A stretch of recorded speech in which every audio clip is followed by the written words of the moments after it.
Друзья, мы изучили с вами 3 падежа: винительный, творительный и дательно-направительный.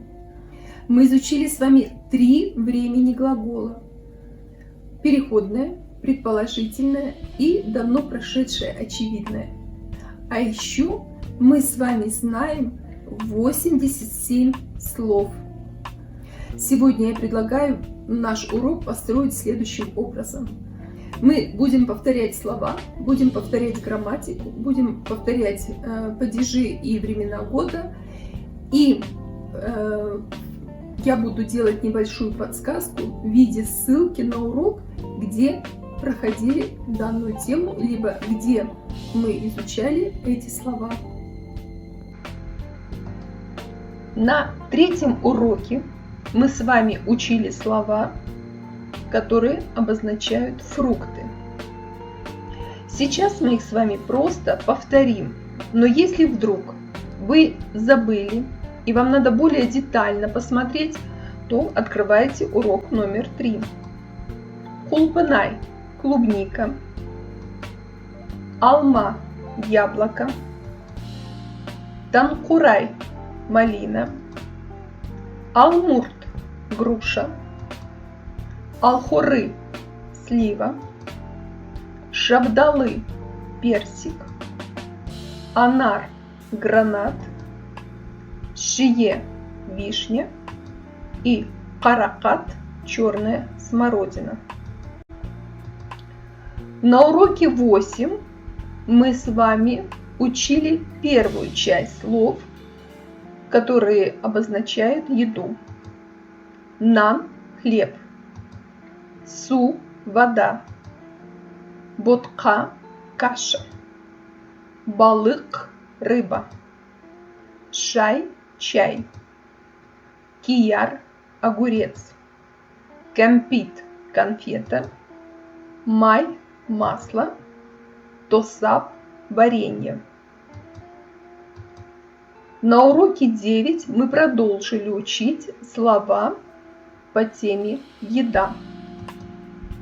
Сют – молоко. Ет – мясо. Эремшек – сыр. Сорпа – суп. Кеспе – лапша. Кюреш – рис. Сүзбе – творог. Муз – лед. Картоп – картошка. Теперь давайте повторим слова, которые объединены под общей тематикой помещения. Мы учили их 3 урока подряд. Итак, урок номер 13. Это слова асхана – столовая. Дарехана – аптека. Аурухана – больница. Дамдехана – кафе. Банк – банк. Пошта – почта. Театр – театр. Базар – базар. Шайхана – чайхана. На уроке 14 продолжили учить эти слова. Емхана – поликлиника. Кытапхана – библиотека. Мейрамхана – ресторан. Мектеп – школа. Балабакша – детский сад. Уй – дом. Конак уй – гостиница. На 15 уроке мы продолжили учить слова помещения. Дукен – магазин. Аялдама – остановка. Бикет – вокзал. Шаштарас – парикмахерская. Монша – баня. Ауезжай – аэропорт. Сарай – дворец. Муражай – музей. Саяжай – дача. Слова, которые обозначают помещение, они у нас состояли из 2 частей. Помним, да? Хана и то слово, та часть слова, которая стояла перед хана. Они тоже имеют определенное значение. Объединим их под рубрикой «Прочие». Итак, на уроке 13 мы с вами выучили слова ас – еда, даре – лекарство, ауру – больной, болезнь, недуг, дамде – вкусный.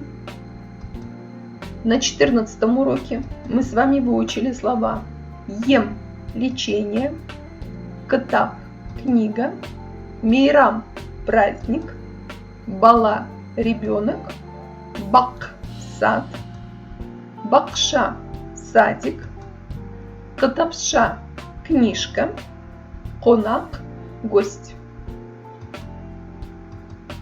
На 15 уроке мы выучили такие слова, как шаш – волосы, таразы – весы, ауэ – воздух, жай – просто, жай – место, мура – наследие, сая – прохлада. Кроме этого, существительных и некоторых прилагательных мы с вами очень много выучили глаголов. Итак, на первом уроке мы с вами учили глаголы беру – давать, дать, алу – взять, салу – класть, сату – продавать, жнау – собирать. На шестом уроке мы выучили следующие глаголы. Жеу – кушать, эшу – пить. На 10 уроке это было кису – резать. На 12 уроке мы выучили с вами бару – ходить, килю – приходить, киту – уходить. И еще мы с вами выучили местоимение. На первом уроке это местоимение в именительном падеже. Мен – я, сен – ты. На 4 уроке это местоимение мене – меня, сене – тебя. Это винительный падеж. На 11 уроке мы узнали, что меном мен – это со мной, а сеном мен – это с тобой. Это творительный падеж. На 17 уроке мы местоимение поставили в дательно-направительном падеж. Маган – мне, ко мне, саган – тебе, к тебе. Теперь давайте повторим саму грамматику. На 4 уроке мы с вами прошли винительный падеж. Окончание винительного падежа ны, не, ты, те, ды, де. Но запомнить нам надо только ны, не после гласных. Дальше по закону сингармонизма ты, те это после глухих, в остальных случаях будет ды, де. Следующий падеж был нами изучен на 11 уроке. Это был творительный падеж. В творительном падеже окончание бен, пен, мен. Он не влияет, окончания творительного падежа не имеют твердости или мягкости. Они всегда в любом случае применяются только эти три окончания. И запоминаем, что после звонких з, ж мы употребляем бен. Следующий падеж дательно-направительный. И это урок 17. Окончание имеет ка, ке и га, ге. Здесь даже не надо ничего запоминать. Ка, ке по закону сингармонизма это после глухих, в остальных случаях будет га, ге. Теперь повторим времена глаголов. Урок номер 2. Переходное время глагола. Формула, по которой образуется, это основа глагола плюс суффиксы а, е и краткое и плюс личное окончание. Предположительное время глагола, урок номер 6. Формула образования: основа плюс АЕ плюс Р плюс личное окончание. И еще одно время глагола, это давно прошедшее, очевидное, урок номер 12. Формула образования: основа глагола плюс ган, ген, хан, кен и плюс личное окончание. Ну и на этом все. А мы повторили изученные слова и грамматику. А на следующем уроке мы будем с вами составлять предложения, используя все слова, которые мы знаем, которые мы сегодня повторили.